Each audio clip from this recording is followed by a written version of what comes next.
Good morning. Welcome to my channel. मैं सज्जाद अंसारी। आज मैं 2 बातें करूँगा। पहली बात, जो छोटे-छोटे बच्चे जो होते हैं उसको चश्मा लग जाता है बहुत जल्दी, जो कि चश्मा लगने का एक उम्र होती है और उस उम्र में भी क्यों होती है। नंबर 2, जो चश्मा बनाते हैं और उसकी कटिंग करते हैं या फिर रोडों में झाड़ू-पोछा लगाते हैं या फिर कोयले की खान में काम करते हैं या फिर सीमेंट की बोरी ट्रक से उतारते हैं, चढ़ाते हैं या हर वो काम जो धूल-मिट्टी वाला हो और जो काम वर्कर होते हैं उसे क्या करना चाहिए और वो अगर वो ऐसा ना करे तो उसे क्या प्रॉब्लम आती है। 2 बातें।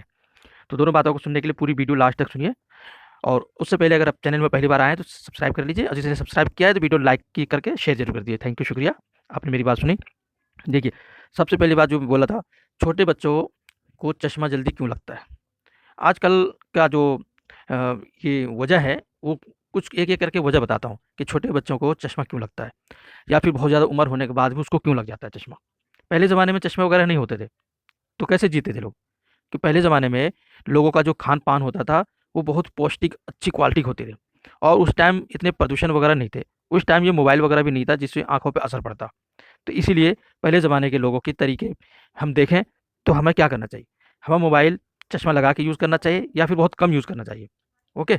नंबर 2 में हमें वो खाना खाना चाहिए जो आँखों को जितनी भी प्रकार के प्रोटीन, विटामिन्स वगैरह चाहिए, जो डॉक्टर बताते हैं, आँखों को ये विटामिन्स फ़ायदा पहुँचाते हैं, तो वो हमें खाना चाहिए।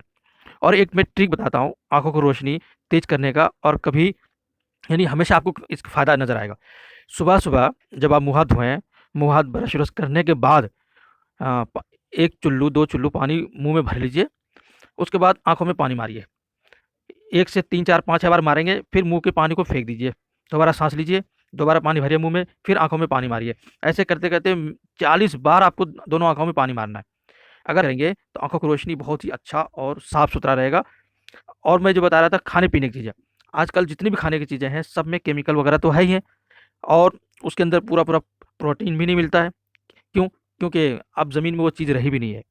और साथ में जब हम पकाते हैं खाना, सब्ज़ी, इतना हम गला देते हैं, जो उसकी जो चीज़ें होती हैं, वो सब गल के उड़ जाता है। तभी नहीं चाहिए ज़्यादा, समझ गए? शेर लोग देखो कच्चे गोश्त खाता है।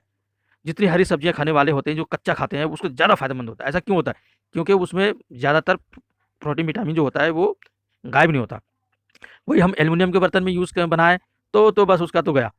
सारा विटामिन्स खत्म हो जाता है, कचरा बच जाता है। और स्टील के बर्तन में जो बनाते हैं, इसका जो भाप होता है बहुत खतरनाक होता है। स्टील कैसे बनता है वो आप वीडियो से सुन सकते हैं। तो हमें मिट्टी के बर्तन में खाना बनाना चाहिए, तांबे पीतल के बर्तन बनाना चाहिए, लोहे का बर्तन बनाना चाहिए। अगर लोहे में बनाते हैं, तुरंत बना के तुरंत ही खा लें, उसको छोड़िए मत, फिर वो नहीं तो काला हो जाएगा। ये सब बर्तन होते हैं, सब टेस्ट तो है मिट्टी के बर्तन, बहुत ही अच्छा। सारा पौष्टिक जो चीज़ें जितनी आपकी सब्ज़ी में आएँगे खाने, वो सारा आपका रहेगा मिट्टी के बर्तन। चीन में अब नए युग का आगाज़ कर रहे हैं लोग, वहाँ मिट्टी के बर्तन में यूज़ कर रहे हैं, उनको पता चल गया है कि मिट्टी के बर्तन के अलावा कोई और बर्तन है ही नहीं हमारे सेहत के लिए अच्छा। तो इंडियन भारतीयों आप भी जाग जाओ। और दूसरी बात, डीएक्सन कंपनी का कुछ चीज़ें ऐसी हैं जो भरपूर मात्रा में आँखों के लिए बहुत फ़ायदेमंद है। पहला तो है डीएक्सन का स्पाइरलिना सीरियल है बच्चों के लिए, खूब खिलाइए। और स्पाइरलिना कैप्सूल भी है, टैबलेट भी है, पाउडर भी है, तीनों तरीके का। आप ये भी खाइए, ठीक है? और साथ में ऋषिकेनो टी पिलाइए बच्चों को। और डीएक्सन कंपनी का स्पाइरुलिना, जो कि ये वाक़ई में बहुत ही फ़ायदेमंद है। और इसको ज़रूर खिलाइए। और बच्चों को कोकोजी पिलाइए दूध में डाल के। मगर गाय या बकरी या भैंस का शुद्ध हो तो पैकेट वाली दूध बिल्कुल मत पिलाइए। अच्छा, दूसरी बात, कोकोजी से और भी बहुत सारे फ़ायदे, दिमाग भी तेज़ होता है, हड्डी मजबूत होता है, हाजमा सही होता है, फ़ायदेमंद है। और अब रह गई बात उन लोगों की कि जो धूल-मिट्टी में काम करते हैं और सीमेंट में काम करते हैं या चश्मा बनाते हैं, उसकी सफाई करते हैं, जो मास्क लगा के ही करना चाहिए। फिर भी मास्क के अंदर भी चला जाता है धूल-मिट्टी, तो उसका क्या होगा आगे चल के? तो उसको अस्थमा की प्रॉब्लम आने वाले हैं। ऐसे लोगों को अस्थमा की प्रॉब्लम होते हैं। अब उससे बचने के लिए क्या करना चाहिए?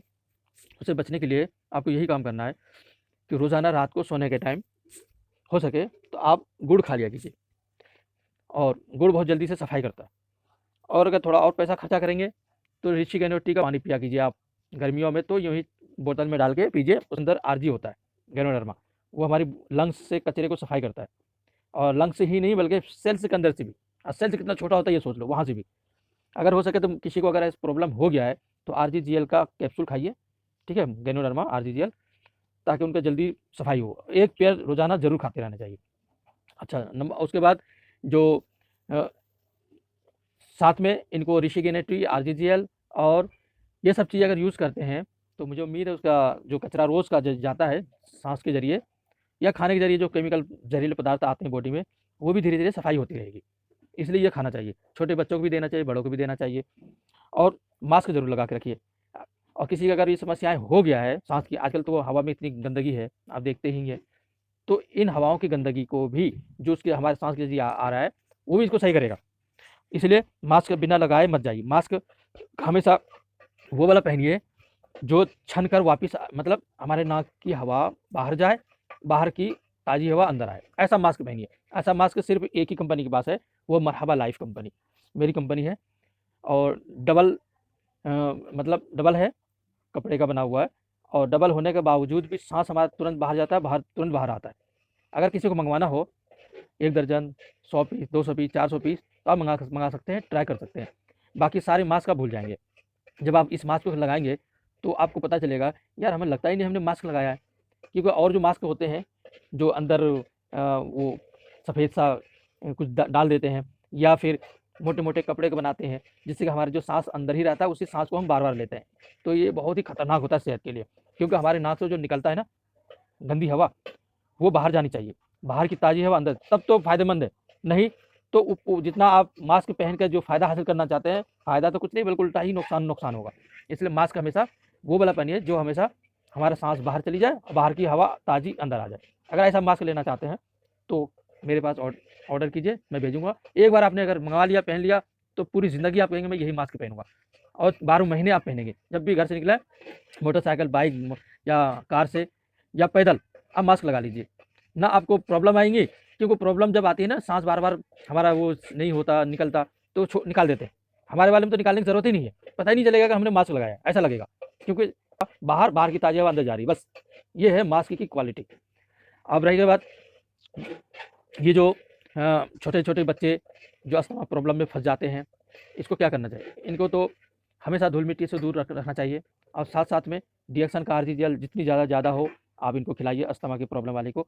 मगर जब भी अस्थमा की प्रॉब्लम लंग्स में, फेफड़े में कचरा जमा होगा, उसी को बार-बार खाँसी होंगे। जब आरजी जेल खिलाओगे या ऋषिकेश टी पिलाओगे या गुड़ खाओगे, तो आपकी खाँसी बढ़ने लगेगी। इसका मतलब है कि जो आप खा रहे थे जिस काम के लिए, वो काम करना शुरू कर दिया। जितनी खाँसी होगी उतनी अच्छा रहेगा, उतनी ज़्यादा आपका कचरा निकलेगा। अब उस कचरे को फेंकते रहना, और गर्म पानी पीना, गर्म पानी, और हो सके तो थोड़ा-सा नींबू का रस डाल के गर्म पानी में पीना, ऋषिकेश टी में हल्का 1-2 बूँद नींबू का रस डाल के पीना।